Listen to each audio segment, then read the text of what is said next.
as well, we may have some change up for the bottom lane. I've been talking to a lot of the pro players in their boot camps. There have been an explosion of mages being played by all of the marksmen, even though throughout all of summer, Teddy has not played one mage. We very well see one here. Now, as we do drop into Champion Select, that's what I wanted to see. SKT have done their homework. They know that they're against Nemesis, Fnatic's brand new mid laner after rebuilding the team, and he is a Twisted Fate nightmare. Mickey said it on the desk that when he locks in TF, it's GG. So SKT immediately wiped that off the board, and I guarantee that's also the Syndra for the mid and that bot lane that you were just talking about, Yeah, Kobe. the flex Syndra pick coming in. First pick looking like a Kai'Sa potentially. The Xayah also on the board as well. If you want to go towards the traditional marksman, I know we're talking about mages on the bottom side of the map, but that's one. Oh no, so Reckless, he was the one that was playing the Mundo Yuumi. Are we gonna possibly get a taste of this? Yes, it's either the Mundo or the Garen Yuumi. You can also run it with a traditional ADC like Lucian or Ezreal to great Xayah effectiveness. also ridiculous. We saw that by Damwon in the play-ins. Here's the downfall. Fnatic have been very telegraphed in the drafts all year. It's clear that SKT have already done their homework with very targeted drafts. God. You know what's coming, so what do SKT have in store? And very quickly, I love these two picks from SK Telecom. You're talking about their targeting in drafts here for us. I mean, they ban out the TF, then they steal away the Akali, which was Nemesis most played for playoffs, and then stealing away the Lee Sin. You saw the interview with Broxa moments before this game, trying to dodge around it. You know, we haven't played as much Lee Sin lately, but they take it away. Clid and Broxa, both huge Lee Sin players, and we do get the patented Fnatic Garen Yuumi bottom lane. And it even gets worse because there's the bank plank on top of it. Okay, as we get into the game, I'll check in with you guys. I've done a lot of Garen Yuumi breakdowns, so I can cover that one as soon as we're on the Rift, but like you're saying, it's an LEC Fnatic staple. And one thing I really did like from play-ons, we saw a lane swap versus a Garen Yuumi, which is a strategy adaptation that you can make because Garen Yuumi won't take turret plates as quickly as a traditional marksman. And we'll see how flexible SKT are here with their Kayle pick. This is something that has just skyrocketed in popularity in solo queue. Everybody now running the Klepto Kayle, either mid or top. So this is still technically flexible. And I was curious kind of what the reemergence of Kayle would mean, because it felt like coming into this meta, I was expecting them to be very high tempo games, very fast paced. But when you have a pick like that, yes, it's late game insurance policy, but I didn't expect carrying over from planes into groups that we continue to see scaling-oriented comps. And I love that they're combining it here with other very big impact skills. Now, Kayle, when you look at the champion, the design, a lot of it is about late game carrying with auto attacking, but the ultimate is something you can use very offensively with dive champions. And SK Telecom have paired it with their first pick early Akali. This really empowers the Akali to dive backlines and get to those squishy champions with a Kayle ultimate on her. She'll have extra damage plus extra defense. And also, Kai'Sa is still left available. Teddy yet to pick up a champion just yet. And speaking of dive bombing,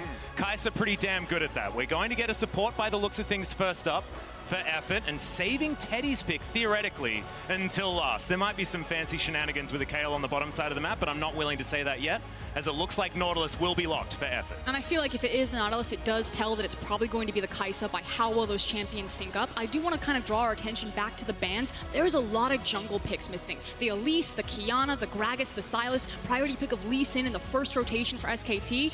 Broxa doesn't have the deepest effective champion pool, and a lot of his champions have been taken away from him. Is it going to be the Echo that's locked in for Broxa here? Because we saw that tried in play-ins, didn't work out at all, as the Ryze is going to be locked in. Depends on what damage type you want to me, because Jarvan is also another very, very good and versatile champion that you can lock in for the jungle right now. Both of those fairly high priority. Rek'Sai! That is some early game power. And also works into the Lee Sin relatively well. Exactly. You don't even have to have very good mechanics to interrupt Lee Sin dashes on Rek'Sai. If you just auto-attack on the ground, then you'll automatically unburrow and interrupt any of the Lee Sin dashes. Looks like Lucian is where Teddy's going to be going, trying to get some of that early game power against the Garen, and it's going to be Tristana, in fact, locked in. So early game power is still there. And it's just as you said, Kobe, one of the things that Garen Yumi really struggle with is taking plates. Something that Tristana does not struggle with is pushing down those towers and being an absolute menace. So there is a lot more tower and structural threat with SKT's composition if Garen and Yumi get shoved in. It's actually really similar to what Loki did to Damwon in their match that they were able to win against the Korean play-in powerhouse. So pick up the Tristana and then just out-push the low range of the Garen Yumi composition. Yeah, I'm super excited to see what strategy they go with in-game because SKT have drafted several tools to give them options here as far as the opening. They did. Bot lane KO, boys and girls! Like I was saying, still flexible pick here. They can leave this Tristana for Faker in the mid lane. And right out the gate, you already have adaptation coming in from SKT, whereas Fnatic on the other side went for a tried and true Fnatic composition. They have run this a million times in scrims and plenty on the competitive stage. So who will win out? The innovation of SKT on day one, something you didn't expect from the SKT Korean team, or Fnatic's tried and true practice comp. And innovation is one of the most prized attributes at the World Championship. Every single year, those are the teams that rise to the top. Well, every single year, it hasn't been SKT. They haven't been the team that makes the innovative moves. They haven't been the team that come in with the meta-breaking strategies. That's normally Fnatic as we get into game one of the World's group stage.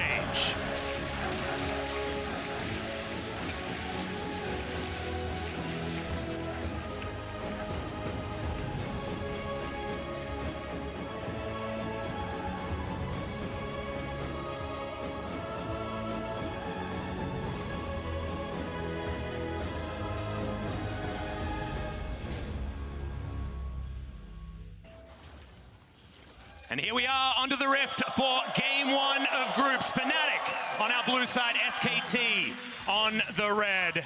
Fnatic, renowned for their preparation and effort put into level 1 strategies. You can already see them on the minimap right now, looking for a possible move onto Teddy in the bottom lane. Fnatic are coming into Worlds with the highest first blood percentage of any team of the entire tournament. 70.1% of the time, they do get that first blood, and 10 of those kills have come even before 3 minutes. And I do want to point out something that Broxa did. He actually ran, placed a ward, and then immediately backed and has now picked up a sweeper. So you'll see this a couple of times in plans. It's now starting to catch on. Keep track of junglers and when they're switching out their trinkets, and it's indicative that Broxa might be looking for his famous level 2 gank, level 3 gank, and trying to clear a lot of those pathways. Also something a lot of supports have been doing as well, so make sure you keep your eyes on both of those as SKT early on moving 4 members towards this red buff, and we could have some biffo very early on in our first group stage match.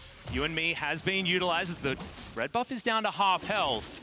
SKT just a bit of a drive-by at the moment. Effort almost in a dangerous spot as we've got 4 versus 3 guys. Everyone diving on in. Broxa has taken the red, but can Reckless survive is the question. The You and Me has been used as first blood.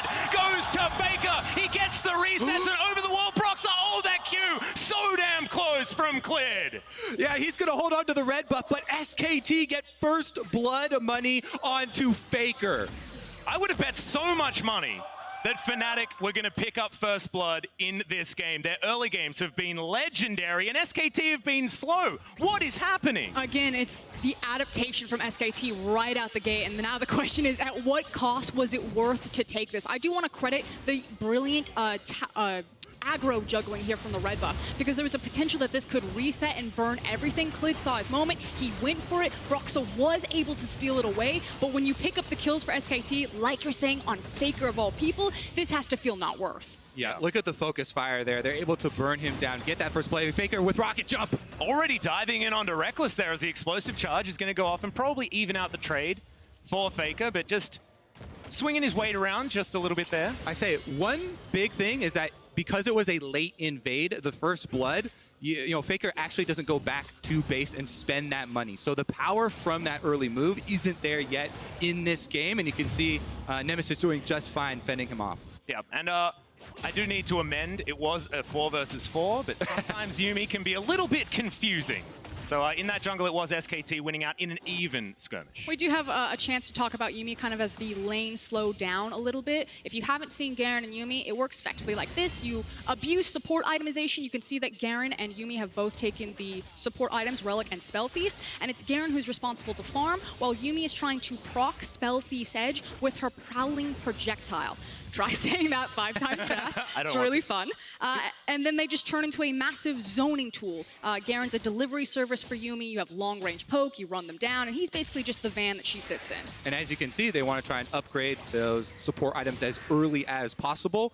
Having done so on the first back, that's the back timing that they're looking for, pushing that wave very hard, trying to get back and reset it. Meanwhile, I also want to look at SK Telecom's analysis of the Garen Yuumi, because I like what they have done in response. And we talked about who's going to come in with these prepared answers for what you expect the enemy team to do. Kayla's actually a perfect answer, because not only does the champion still want to scale very heavily, but she also does come with some sustain of her own, even though it is the marksman, has the heal that you can apply to try and deal with some of that Yuumi poke you're referring to, Pup. Yeah, and she also just gets a free lane. Now Kayla gets to sit in lane phase, scale up into that terrifying late game level 11, level 16 Kale that we know she can be.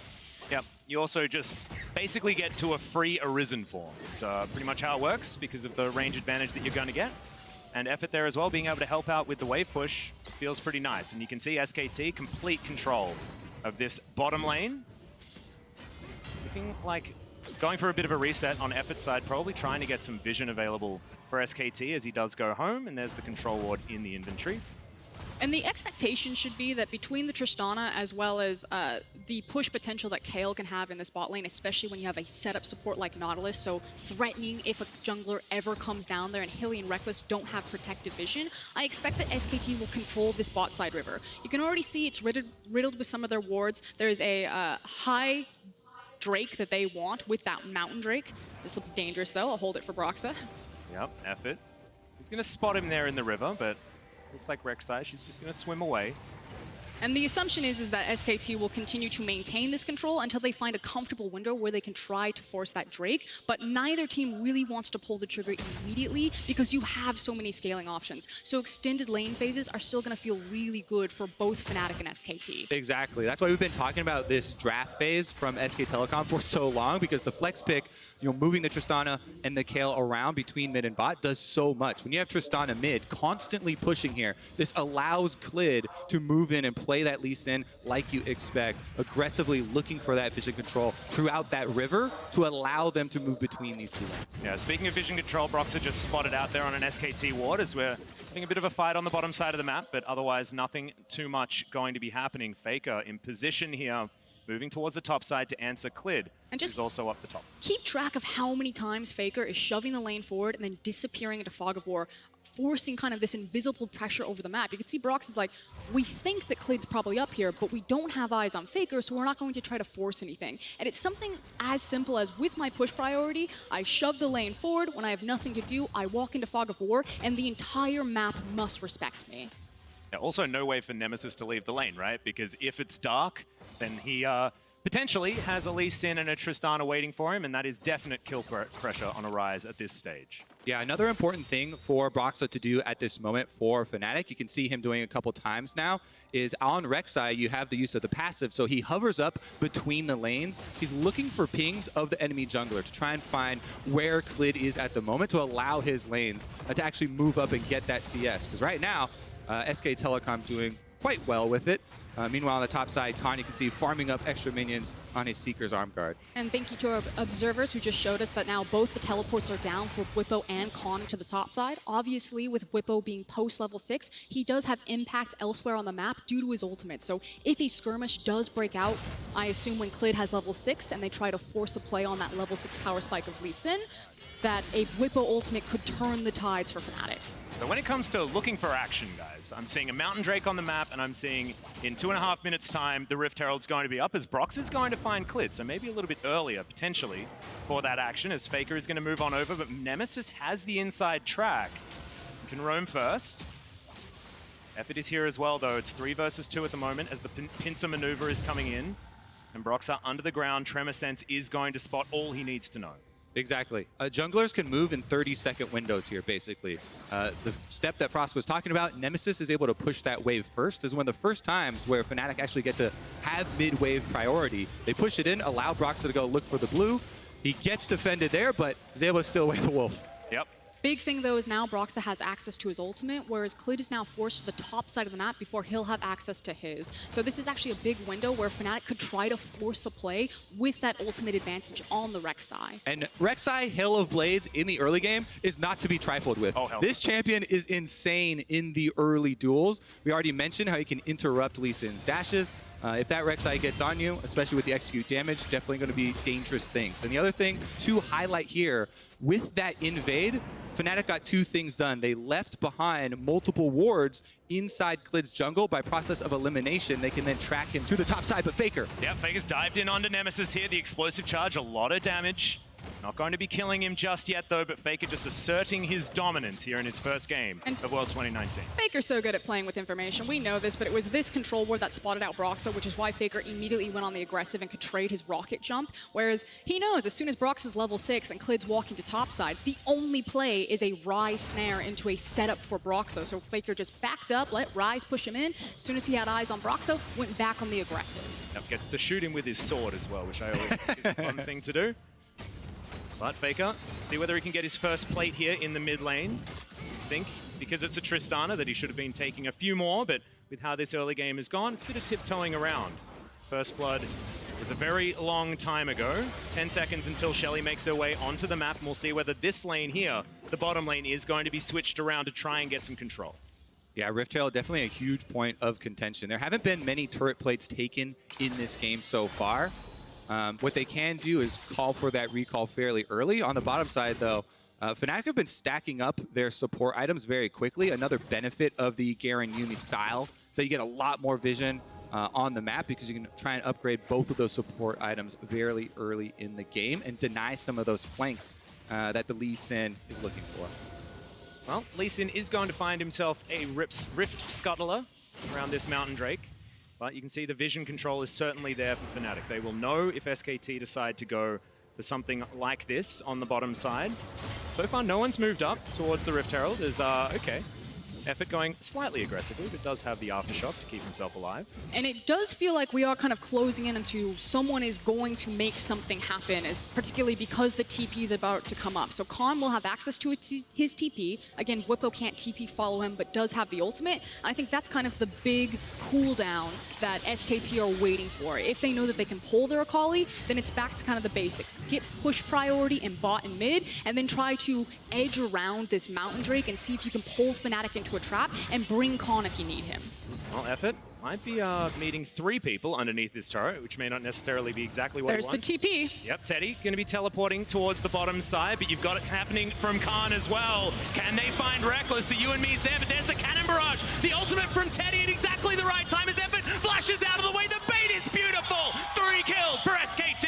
And that was the button they were waiting for. It was the teleport on Khan. As soon as it was up, they knew that the laning phase, that they had all of the damage, all of the cooldowns they needed, and everything just exploded at once over a very prized Drake in that Mountain Dragon. And this will have ramifications for the next 4 minutes of the game. Because they get the kill on bottom side, they can push in, they can take the dragon, then swap up to top side and look at Rift Herald. In the meantime, for Fnatic, they're trying to get something back for themselves. As you can see on top side, Whippo, the Gangplank, trying to farm as much money as quickly as possible off of that turret and does get 2 turret plates. Yep, Faker is going to move towards his top outer turret as well, just to try and defend, but it's a lot of turret plates like you were talking about, but can he actually stay alive? It's the exhaust that comes down, has to get into that brush, but he is going to be fine, I think, as Faker just going to dive out of the way because the Realm Warp was coming in. Very bold call. Whippo even holds on to his flash right there, so well timed for Nemesis to protect him, but Faker is very powerful. You can see how confident he is on this Tristana. That is a trust fall with Whippo and Nemesis. And Nemesis is, I'm coming, my friend! And he is able to turn Faker around without having to burn the flash. Very important for the possible Rift Herald confrontation that we are setting up here. The bottom lane still returned to bottom side, though. Might be a little bit delayed. The next thing that we're looking at, so much of League of Legends is about item completions, and the first cores are coming very quickly. Here's another replay of what happened, though.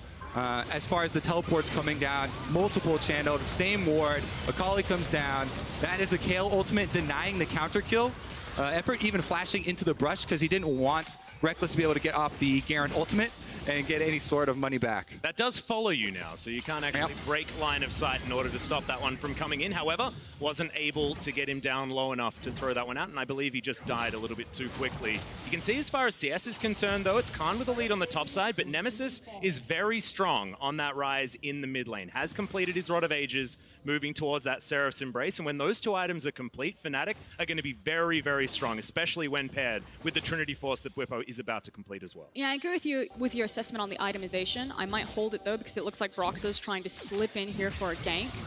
But find himself a control ward, so I think we're okay for now. Holistically, I actually really like where SKT are to their breakpoints and items sooner. I feel like as soon as that Gunblade is complete on Akali, she basically has kill pressure on virtually anyone and can rock into a side lane. So I think SKT are very happy at the state of the game right now. And I especially like, if you look at Teddy's item build, the Kayle. A lot of solo lane Kales have been going Hextech Revolver first to try and get through some of the early game, but he knows he's up against the Garen Yuumi. The lane is extremely free for him, so he went Nashor's Tooth, and now into Rageblade will be a higher DPS build for the Kayle once he's able to complete Rageblade and get to the 2 core. Meanwhile, Faker can carry the early game on this Tristana, as we've seen. Blade of the Ruined King already completed with the 2 kills to his name. I actually love it. Use Tristana as a bridging champion. The one item power spike is so much bigger with that Blade of the Ruined King. We've been talking about 2 item spikes on a whole lot of different champions so much this tournament already. So Teddy with Rageblade Nash's is the best way to get the most power out of 2 items. I want to kind of bring our attention to the map right now. So you could say that Fnatic recognize that the Rift Herald's probably being taken, that they want to trade objectives,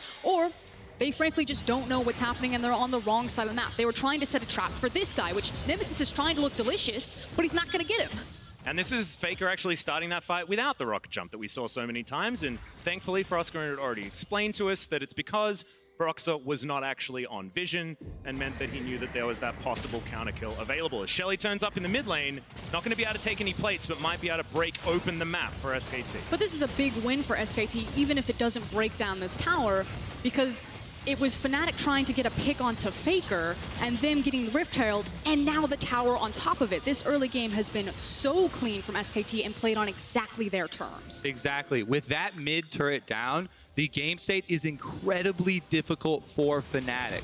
They are looking already at giving away control of their own jungle. Only 16 minutes into the game, there's not a lot that you can do to defend this. What we would look for them to try and pull off is the combination. Now your Gangplank is level 11. You have rank 2 Gangplank ultimate. Your Rise can still realm warp people to the site. So Fnatic have to strike very quickly and try and find that numbers advantage. Because if you do not, SK Telecom just have so much more information and territory to work with. And you can see all of that information on the map. Look at how many SKT wards are there. And one of the issues that Fnatic's composition has is the ability to challenge vision because you have a Yuumi rather than a traditional support. Hilly can't just go off on his own and clear out wards that he might do on another support pick. Well, it looks like a brute force on this outer turret on the top side of the map, and Fnatic will be able to get it. The 2-for-1 special teleport will get Reckless up there with Hylissang beside him there as well. And all this is being said, Fnatic are extremely close in gold still. Even though SKT are making the correct moves for their composition, and you see them setting up for the arrival of the Dragon, Fnatic very much can make this big turnaround. They have the item completions we are looking for. That Trinity Force on Gangplank is done. Bwipo can actually hit extremely hard. Yep, and Faker going down very low, has to jump over the wall, and now the turret is the next in line. But Khan is here, dives on over, looks for Bwipo, but not quite enough damage as the prowling projectiles trying to deter him from waiting underneath that turret. Fnatic try to make a move on the outer turret mid, but it's Teddy that's able to lock down the outer on the bottom side of the map while they're all distracted. Yeah, Fnatic are investing a lot of time to try to push this back into the mid lane. Effort with the clear flank, and now, like you said, Teddy can join them, picks up bot tower as well as that Ocean, and Fnatic are still here banging against the wall of SKT. Yeah, we land the dredge line as Bwipo going to be knocked up into the air, but Hylissang already dead. Effort going to be traded for it as Faker is bouncing around the fight. He gets the Divine Judgment, but doesn't need it. Broxah falls down as well. Yeah, Effort saying, I would have liked that, please. Thank you very much. But how many team fights do you see where the Yuumi is the first one picked off? He jumped off and was able to get taken down so quickly there. SKT just burst him out. And that is such a big move from tower into dragon and mid-game team fight. And SKT's mid tower is still standing. Yes, a stiff breeze will come and knock it down, but Fnatic invested so much time to try to force this objective and lost so much for it. Yeah, right there. So Hilly jumps off just in time to also get hit with the Nautilus ultimate. Yeah. So that is definitely a poor time to jump off as the Yuumi. He doesn't get to make another action before he goes down. And also immediately got auto-attacked by the Nautilus as well. So knocked up into the sky and then stunned immediately. Not a lot the cat on a book could do, as Broxah might be face-checking some members of SKT as they find him. Immediately the exhaust comes down from Faker, but they decide not to chase into the darkness. And Broxah is going to get out. I think everyone was surprised of who was coming around that corner. Broxah looked confused. SKT It's like, sorry. Oh, my bad. Yeah.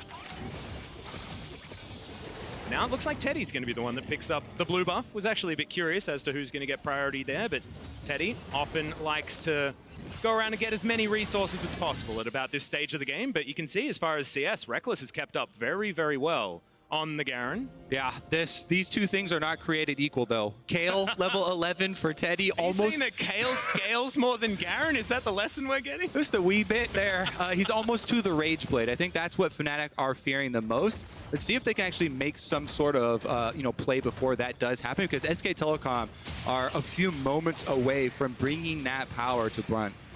Yeah, it kind of feels like everyone plants their feet front to back fight, that SKT's composition is heavily favored with this Kayle and this Tristana, whereas it's much more hit and run style with a lot of the mobility between Gangplank and Ryze, using those two ultimates to get around and create unfair fights for Fnatic if they want to try to fight back into this game at this point. Yeah, I feel like Fnatic, as far as like a combo team fight is concerned, especially short range, their composition does work very, very well with the AoE of a Ryze, plus the Cannon Barrage doing so much damage out of Whippo, and Reckless spinning on people, I guess. But I think you're exactly right. As this game goes on, it's feeling more and more SKT favored. Teleport back to lane from Teddy, and SKT are just going to wait until they find the right moment to fight again. Yeah, that was the Rage Blade completion that we have all been waiting for, and SK Telecom are going to push down mid lane with it ever so quickly. Baron is on the map now as well. They're transitioning into vision control over this area. Yeah, and that's what they were waiting for, like you're saying. That's it. That's the moment for SKT. And if Fnatic fight them, that's exactly what they want at this point. So the question is, what can Fnatic do to try to grab as many resources as possible while trying to avoid a fair fight at all costs with SKT at this point of the game? Well, those fair fights are really running out for Fnatic, because level 11, another evolution for Teddy. Gonna have even more damage, even more range, even more flexibility. And this Kayle, like a ticking time bomb that we've learnt about so far in the play-ins and elsewhere, especially if you've been watching solo queue, watching the Kayle terrorizing everyone. Realm Warp going to be used just to see whether SKT are sneaking a Baron. And when you have to do that at 21 minutes, that's when you know that the game has gone out of your control. And it's a very real reality when you have a Tristana with Bork and a Mountain Dragon in her pocket. And the fact is SKT are going to keep running this play where you have Klid as kind of the escort duty to Faker to make sure that he can stay safe in these lanes, chip away at structures, continue to stockpile gold, push lanes in, and then disappear into Baron. Eventually, Fnatic will have to face check, and that's what SKT want. Yeah, we have to count the tools that Fnatic have to try and get information out of this Baron area. They've got the Rek'Sai passive as well as Praise Seeker. We already saw Nemesis try and use the ultimate there for a brief moment. And besides that, it's just the Yuumi poke and Gangplank. So it's becoming a very scary situation. You can see them trying to choose their moment to move in and get some of these wards down. You can see Effort's positioning very far up, knows almost everything about what Fnatic are doing, and Fnatic understand that. They're going to move in, try and clear out some vision where they can, not quite finding that ward there in the entrance to the river. But they're not getting a lot of this vision that's actually set behind them. You can see those two SKT wards that are set in the defensive jungle of Fnatic. And that's what's giving SKT so much information on kind of when they can move into these side lanes, press forward, and what type of priority and pressure that they have on the map. Now let's try and get creative here, because Fnatic, if they just sit and wait, then it's going to become even more of an untenable situation. When I see these sorts of situations, maybe I look to Nemesis on the rise. Completed 2 core here with the 10 stacks now on the Rod of Ages. Maybe you try and make something happen very quickly. You do have teleports on all of your teleport champions here with the Gangplank Rise and Garen. I love these trailing plays where you send the split pusher down there and then have the other one with teleport trail after them. If one member of SKT walks up, you try and make that very quick 2v1 and then get to the objective afterwards. The problem is that Akali has a Shroud and can delay for a very long time, so Akali will make the 2v1 not quick, and SKT try and force. Yep. It also means that Broxah could never leave this Baron pit, but he did. I think they'll be dissuaded by Bwipo's ultimate here, but I agree with you. If we're going to see Nemesis and Bwipo out into a side lane to find a pick, that means Broxah, Hilly, and Reckless need to hold this Baron line. Yeah, well, SKT back on the Baron. It's already down to 2/3 health missing as Fnatic are going to move in and SKT back away. Not wanting to 50-50 this one. As I thought, Fnatic were thinking about potentially staying there, but they have a Rise on the bottom side of the map who's winning up against Khan right now. Yeah, I got a little antsy there when I saw the Fnatic Prowling Projectile actually tag Baron. Maybe they were trying to keep it low health, but they let it regenerate, return back to the mid lane. One of the teleports has been used, but again, oh, that was close.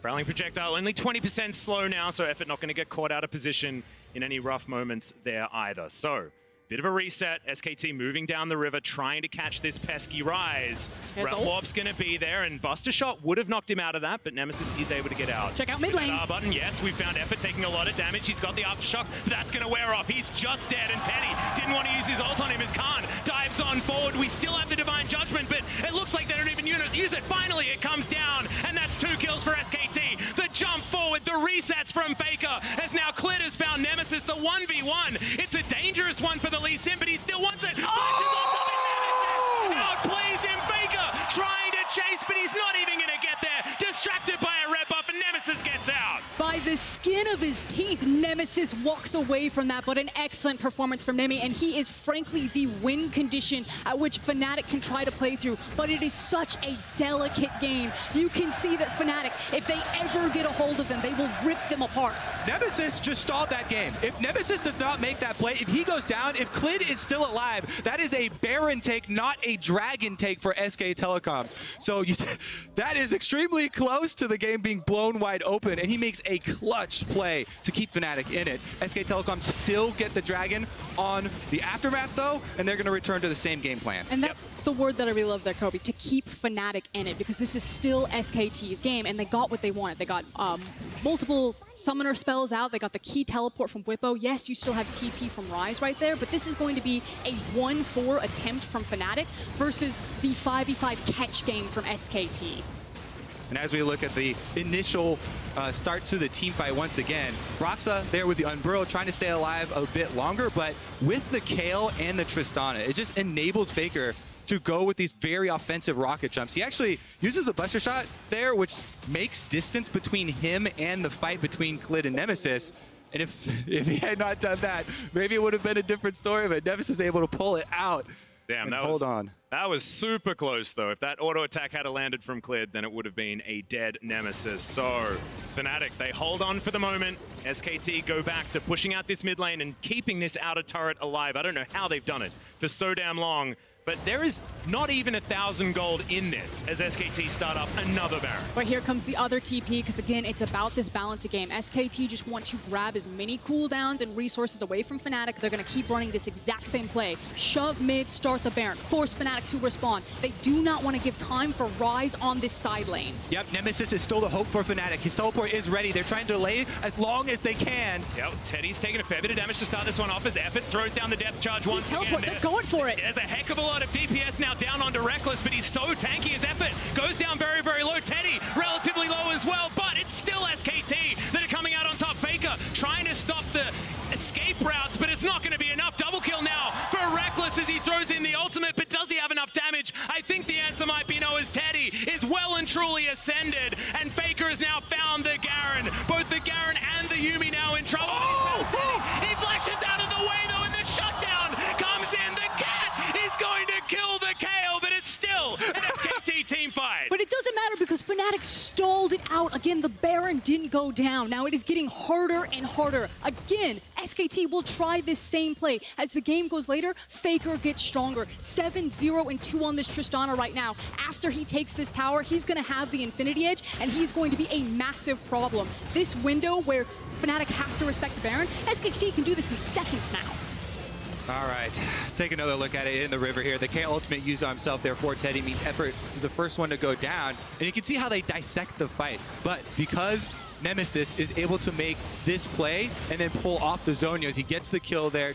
Actually, Reckless getting credit on the Garen as they try and run up the river. The turn here is where you start to get a little bit antsy if you're SK Telecom. That probably projectile landing on Khan creates a distance, and they almost take down Teddy and try and turn towards Khan, but Faker is able to make it around the extra turn there at the top of the river. And you keep mentioning, Frost, that Infinity Edge now going to be done for Faker. He is massive. He's so big. That's 3 items now done. Also has the extra shielding from the lifeline package of passive of that Phantom Dancer as well as he dives in on top of Reckless. Just a bit of damage to get him out of that river. Because the thing is they used all their TPs. Fnatic now no longer can play that 1-4, so they now have to figure out how they're going to stall this game on the front that SKT want to play. In fact, SKT have now divided them. Faker keeps going back to the Baron and then turning for the flank, and they're trying to decide, are we just collapsing on these fools and crushing them, or are we going to turn and burn the Baron? Well, right now they are sitting in this brush. Still vision available for Fnatic, so that one ward you can see there in the pixel brush really saving Fnatic a lot of headaches as they once again find these minion waves crashing in the mid lane. Still desperately trying to take that outer turret to give themselves some more leeway in this game. It would actually be imperative. I mean, the fact that that is still there is so huge for SKT's ability to leave this lane and once again set up around that Baron. Fnatic looking for effort as Spotted SKT, out. yep, they've dived on it once again. Cannon Barrage utilized one more time as there's the ultimate out from Teddy to answer the final chapter, but Reckless still has closed the distance here. Teddy's still alive though, he's got so much health, but no, it's going to be the Void Rush that finishes him off, and now the Gangplank takes down the rest of the bottom lane. Faker in position though, he'll have the AoE. He's legendary on this Tristana. Hylissang trying to get the work done, but he can't do it. Finds Broxah, and now they're gonna try and get out of here. Yeah, he's got Hylissang on him, gets him with the... Yeah, picks up the Q, the Resonating Strike going to bring them back as Clit goes golden. Now Khan is going to close the gap. He's chasing after Broxah once more as the Zoomies are helping speed this Rek'Sai away. But it's a limping Fnatic, and Faker says, I don't care, I'm just going to take your base. Yeah, Faker had his eye on the prize there, trying to push down mid lane. SK Telecom make the call, though. They still have Clit alive. They can go for the Baron. There's a Honey Fruit in the river to heal back up on. This pesky ward has been here so often for Fnatic, so they know exactly what's going on, but can they do anything about it is the question, and I believe the answer is going to be no. It's SKT teleporting Teddy into this fight, and finally, the Baron is going to be taken at 31 minutes in this game. SKT with a whole lot of control. Fnatic not wanting to give that one up as, oh, that was close. By seconds there with both spawning and TPing, immediately trying to get to the play in time, but like you said, the damage has been done. SKT have the Baron. They've had control of this game, and until that TP came back for Nemesis, Fnatic had to play on SKT's terms. When those TPs start coming back up, as Nemesis is now much more strong to the 5v5, we'll figure out what Fnatic's next game plan is to try to problem solve this closer to level 16 and Kayle and Legendary Tristana, because those are big problems. Exactly, and especially for tower pushing. SK Telecom will now have the Baron buff after this team fight, and they will have Faker on Tristana, 9 kills, no deaths in the entire game. Here's another look at the valiant effort, though, that Fnatic were able to put out. Faker barely surviving there at the end with the last auto attack getting off, and then Yuumi with the zoomies. Yep. Able to get Broxah out, as we know, as they delay. Collecting the Sonic Wave there as well to deny the damage on the Resonating Strike was really cute. Out of Hylissang as well, just shows that he's very practiced on this Yuumi, as we all know. I will say Fnatic are doing a wonderful job at finding those tiny instances to leap onto SKT. It was the fact that SKT were split over that Baron and in the jungle that Fnatic were almost able to pull that team fight away from them. So they're capable of seeing the windows to try to abuse this in a 5v5 scenario. They just need to make sure that it's picture perfect this time around, because check out Kayle. Yeah, check out Kale, but also check out 4 items on Faker. He just went back and completed a Bloodthirster. This guy is absolutely terrifying. Gunblade done for Teddy, like you were talking about going towards. That's Zonya's Hourglass next, and SKT are able to trash these turrets so incredibly quickly.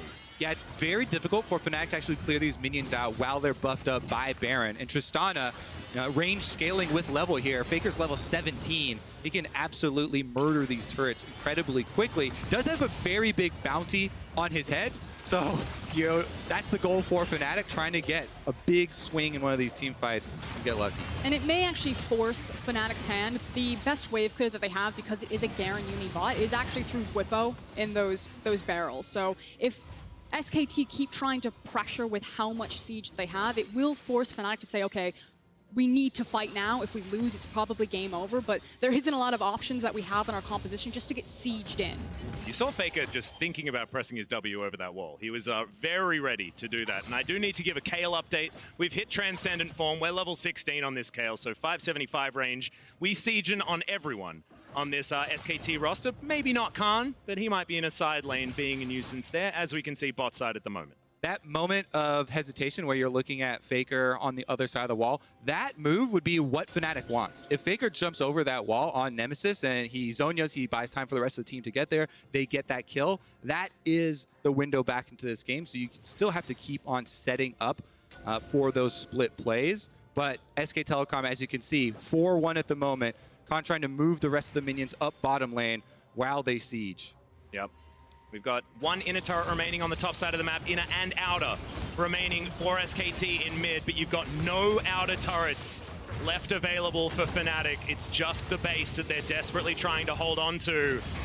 They are going to deny at least this inhibitor turret from being taken down. An aggressive Realm Warp is looking for Khan. Shuriken backflip is going to be there. He pops one of the ultimates, movement speed, as he throws down the Shroud. He should have the next ult, but the root is there from the final chapter. The rest of SKT are in the mid lane. They're going to have to trade the base for this, as boom goes the dynamite, but the base is getting destroyed as well. Cannon Barrage can't save you from that one, but at least it keeps the inhibitor alive as Nemesis has teleported in. Hylissang is there as well. Prowling projectile flash from Teddy as the barrels come down. Whippo doesn't find it as now the SKT turnaround is in. The gangplank immediately taken off the board. The flash forward from Effort to make sure that he can get on Nemesis, but he goes golden. Can he have the AoE damage? There's so much of it as the Buster Shot onto 3 separates Reckless from the fight, and the resets now come in. It's all about Teddy's damage, and Faker launching himself forward. Clit's there. Can he find the Q? He doesn't need to. They just want to take down these inhibitors, and SKT, a beautiful turnaround team fight. And now they've got alone time with the Nexus turrets here. Broxa and Hylissang trying to fend them off. Oh no, it's 1-2 and they're both dead. Teddy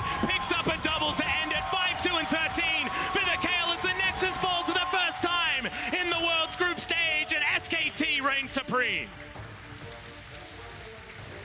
And it just felt inevitable. With that type of composition, the answer to the Garen Yumi by picking up the Kale, the fact that Faker also then goes legendary on the Tristana, valiant effort from Fnatic, held the defense, but SKT were in control of that game for 99% of it.